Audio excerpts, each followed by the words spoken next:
Hey everyone, it's Greg. Mohan is in Chennai, India. I am in Seattle in the United States, and today Mohan is going to teach me to make biryani. Hey all, good morning, good afternoon, good evening, wherever you're in the world. Today we're going to see how to make biryani. Alright, let's take a look at the ingredients first. I have cinnamon, cloves, cardamom, bay leaf, star anise, fennel. And you can see I have curd, 5 tablespoons, ginger garlic, 3 tablespoons, a little bit of saffron soaked in water. Okay, so I also have cinnamon and cloves and star anise and cardamom and bay leaves and fennel seeds. Curd, turns out, not a thing easy to find in the United States. So this is yogurt. The internet tells me it'll get me there. And I did find an Indian grocery store where the man was very nice and showed me the garlic ginger paste and a little bit of saffron soaking in water. And tomato, 400 grams, onion, 300 grams depending on the quantity of rice, and I have mint, coriander leaves. And now also tomato, I don't know how many grams. It looked like the same size pile as Mohan's. Onion, it looked like the same size pile as Mohan's. Combined coriander leaves, which is also cilantro leaves in the United States, and mint there. I grew the mint out there in my, you can see them growing. I grew the mint in my sunroom. And lemon that he's going to talk about in a minute.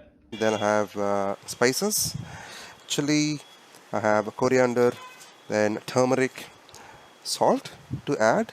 And spices, what Mohan called chili in the United States is called paprika. This is smoked paprika, so I don't know what that's going to do. Turmeric, which I bought at the Indian grocery store, coriander powder, and then salt. And I've taken 1 kilogram of rice and 750 kilograms of mutton. So this is all you would need to make a biryani. Mohan is using mutton. Shockingly, the Safeway near my house was entirely out of mutton. So this is chicken thighs. So straying a little bit from the recipe there. And then rice, per Mohan's recommendation or requirement, soaking for at least 20 minutes in water. So there's the rice. And a pressure cooker, of course. A pressure cooker, of course. So yeah, I don't have a pressure cooker. What I have is this Dutch oven. So this is going to have to work. I have faith. All right, now let's take 1 cup of oil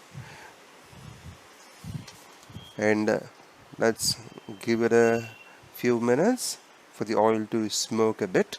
Okay, this is where I'm going to stray a little bit from Mohan's recipe. He used a cup of oil. I'm actually just going to use maybe a quarter of a cup of oil that I will bring up to, we have flames? We do. Up until it's smoking. I might add a little bit more. There. And I'm actually going to do the chicken in the pot in the oil first, and then I'm going to take the chicken out and do everything else. And I'm sure that changes a rule, but I'm feeling good about it. So chicken coming momentarily. All right, so Mohan says to make sure that the oil is smoking, which I think is also true for the chicken. Now, all of the cooking show videos that I watch, oh, see the shimmering? That's super cool. Say to never do like meat all at one time because you'll crowd the pan, but I'm going to ignore them just as I'm ignoring Mohan and do all of this chicken, whop, in a big giant pile, and then spread it out and let that, put off there, and let that cook. So I'm just going to get a little bit of color on it because it'll finish cooking in the stew, but this will get it started. So then we can add all of these spices into it. So ready? Okay, just going to add one by one. There you go. All right, chicken is out. A little bit more oil. I might be up to the cup that Mohan had. And here are my spices. Mohan gently put them in one at a time. I am not going to do that. So spices are now in, and I will get my handy spice stirring thing and stir this around. So, wow, that does really smell good. Wow, okay. Stirring, what's next? Let's make sure that you saute it a bit and don't overheat it. So make sure that you have the onions and tomatoes ready by your side, because once this is sauteed well, I'm going to add onions, tomatoes separately. And just a quick tip, when you're In the process of cooking, make sure that you have a lid to cover up the pressure cooker so you can save some gas. Alright, now let's add the onions first. That should be finely chopped.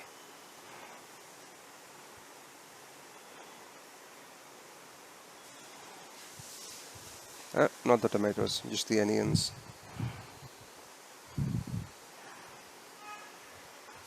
I think 2 pieces were added. That's okay. Alright, let's saute it. And tomato now, but I have to go off video because I need both hands. Tomato are in. Getting them all around the pan. Ooh, yeah. And I'll tell you, it smells amazing with the spices. Getting up all the good stuff on the bottom there. That's what you do at this stage. Whew, steam, little steam bit. Wow. All right. Check. Onions and tomatoes and spices. Crap. All right. I screwed it up and added my tomatoes and onions at the same time. Okay. I've ruined the biryani. I think it'll be fine. There you see, the color of the onion changes. It looks a little glassy when it's properly sauteed. Yep, so this is ginger garlic paste. I'm going to add it along with the onion, saute it a bit. Adding my ginger garlic paste, I think, right? Yep. To go with my onions and tomato, since I've ruined everything by putting the tomato in first and then sauteing them around. So I read up on ginger garlic paste, which obviously what I could have done was bought a bunch of ginger and grated it and ground it up, and then bought a bunch of garlic and grated it and ground it up, because American grocery stores don't have ginger garlic paste. Or you could do what I did and find an Indian grocery store in your neighborhood where they just had it in a jar.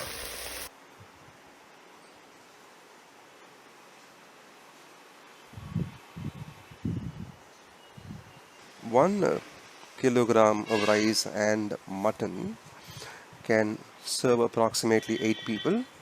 So make sure that you do your math depending on how many people you're going to cook for. I was cooking for 8 people. I am not cooking for 8 people, but I will have at least 8 friends, really not that many because I'm going to keep it. I will have 2 friends who will be delighted to be gifted with some of this biryani. The rest is mine.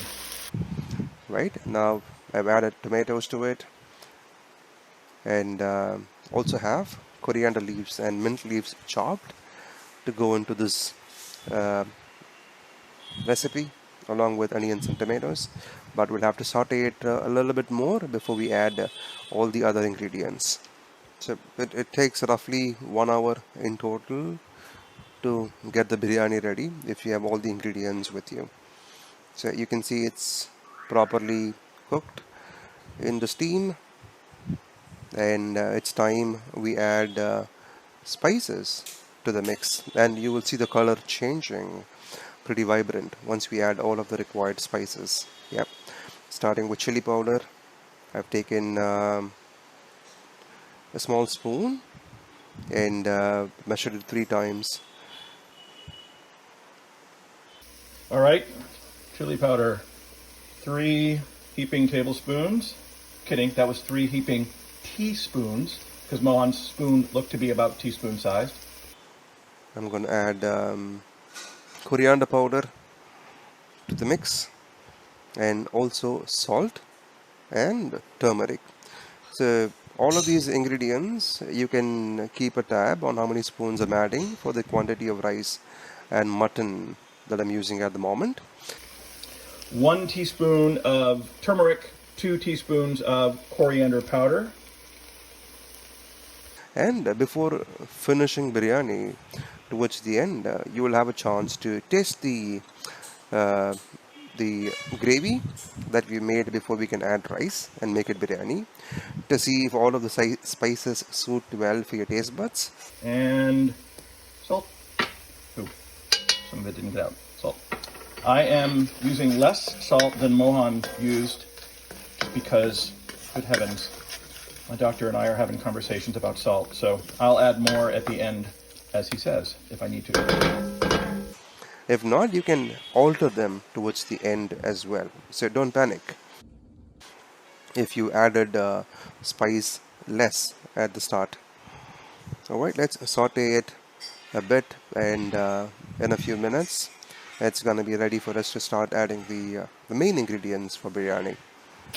And we stir the spices in. See the camera getting steamy? That's how you know you're doing it right. I think I made that up. Mohan didn't say that part. But, oh, this smells good. Okay, it's getting kind of pasty. I think that's because I had my tomatoes in too soon, but that's all right. I'm going to go with it. Just smelling it. All right, what's next, Mohan? The color is looking pretty good. Now I'm going to add the mutton. I've already cleaned it up pretty well, so I'm going to add that to the gravy.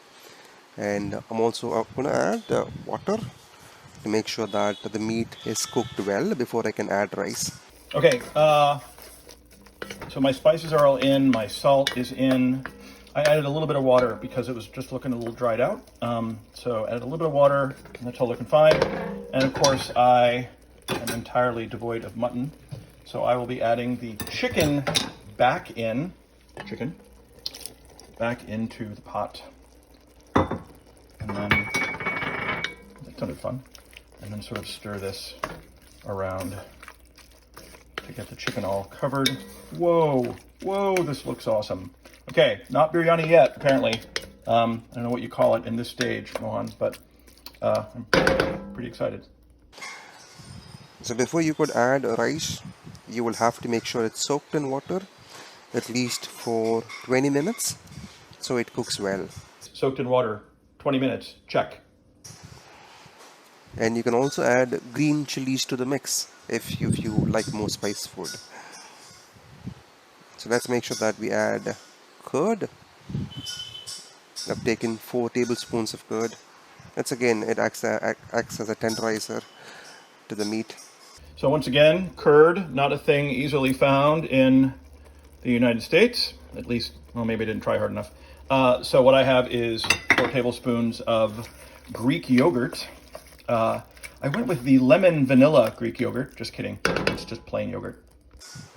And I also have 1 lemon cut into halves to add for the taste. So that we'll add towards the end. So right now you can look at the color changing as we keep cooking. Alright, let's go with mint leaves and coriander leaves. All right, mint leaves and coriander leaves. I'll get the rest of those off in a minute. So we are halfway through the process of making a delicious biryani. And it's my first video that I'm doing for biryani. I'm sure you're gonna like it. I get these kind of going around. There's a couple stray tomatoes in there too, so obviously that's gonna ruin the entire dish again. Just kidding. Mint leaf, coriander leaves. All right, that's pretty awesome. What's next, Mohan? Alright, let's give it some time. I'm gonna give it 3 to 4 minutes. Yep. This is amazing looking. Seems surprising that we're only halfway because so many things have happened. That's right there. So stirring and stirring. It looks like it's come up well. And let's make sure that we do the math. So the amount of rice that you're going to take and the water should be 2:1 to the ratio of the rice that you're going to use. So the water that I'm added, I'm going to take that into the equation so that finally when I add more water, I'm going to consider how much I added now. Otherwise it will become too soggy. Yep, I also think I have about 2 cups of water, maybe more. I might have 3 cups because I added more. So that helps me. I have also done the math. Alright, let's clock the lid. So we are halfway through the process. Let's make sure that you hear 5 to 7 whistles to make sure that the meat is properly cooked.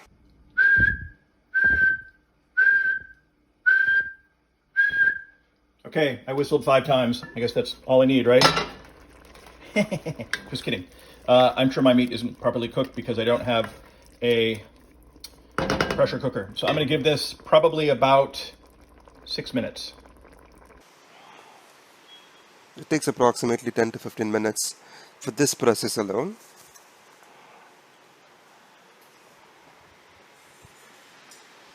So before you take the lid off, make sure that you switch the flame to simmer and give it a couple of minutes to let the steam blow off before you can take the lid out.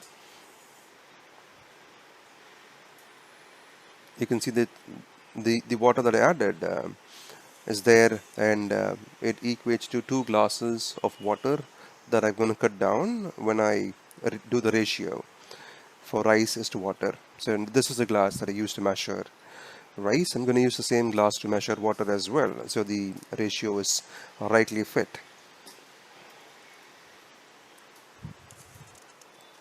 So it's going to be 2:1. Remember, if you're going to add 1 glass of rice, you're going to add 2 glasses of water.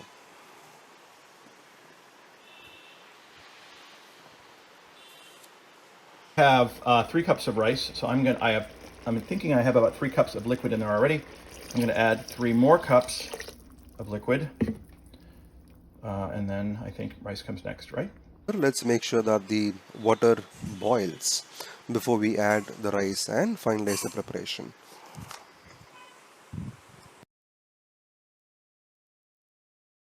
Yep, water boils well.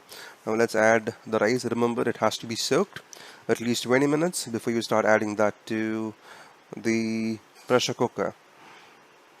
Right, my lid is on. I'm going to let my water and stuff come to a boil before I add the rice, because that's what Mohan said to do. By the way, I would like the judges to note that I don't have help with somebody looking over my shoulder with my phone, or Mohan is incredibly way better at this than me, because he was two-handing the rice and the pot and somehow still filming. I don't know how he did it.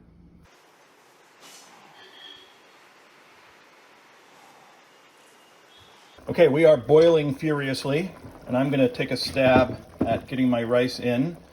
My rice has been soaking, per the instructions, for at least 20 minutes. It's actually more like 30. Okay, wait, let's try this. Let's be crazy. Look at that. This is the part where I will drop the whole bowl into the pot. No, I didn't do it. Okay, I'll get all those other grains out in a minute. I think. Yeah, all right, I'm going to go do that. So now, after adding rice, you can taste the gravy to see if it meets your palate requirements, or add salt and chili powder as you deem fit. Just make sure that you're adding it a little bit extra to go along with the rice. So all of these water will be absorbed by the rice when we finalize cooking. Now is the chance to stir a little and then taste the gravy and see what my spices are like. I was going to say I'm not entirely sure what I'm tasting for, except that I have actually had biryani in both Chennai and Hyderabad. So let's see. Holy mackerel. Whoa, that's fantastic. Okay, definitely enough salt. I'm glad I didn't go any heavier on the salt. Gonna stir just to give the rice a little stir around. And whoa, this is so good. Okay, and now I'm gonna cover it and leave it on low for the rice. I'm gonna give it 15 minutes. Let's see what happens. Alexa, set a 15-minute timer. You see what I do? That's how I do that. 15 minutes, starting now. Did you hear her? She's doing it. Yep, I think it's come out well. I don't have to add additional spices.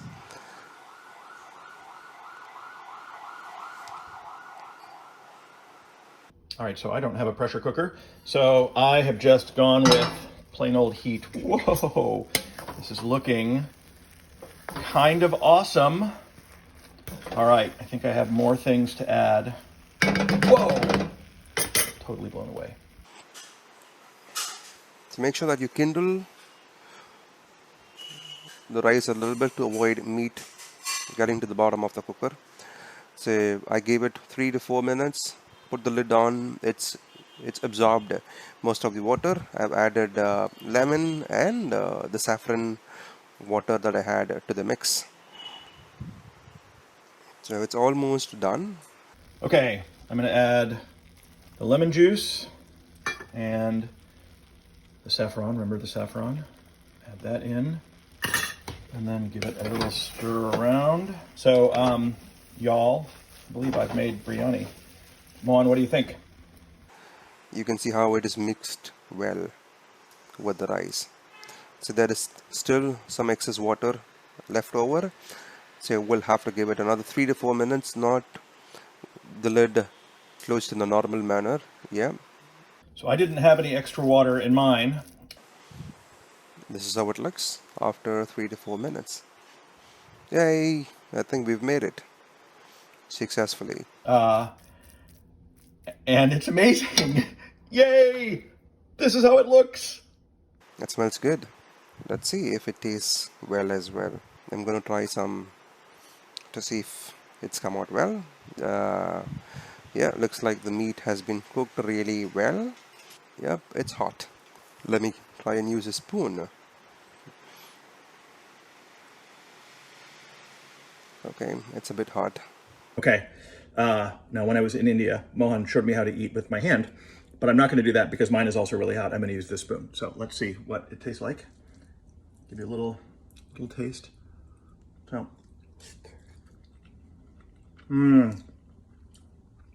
that's amazing. I made biryani. Woo! I think it's come out well. Thank you for watching. Okay, that was making biryani with Mohan in Chennai, India, and Greg in Seattle in the United States, and it is awesome.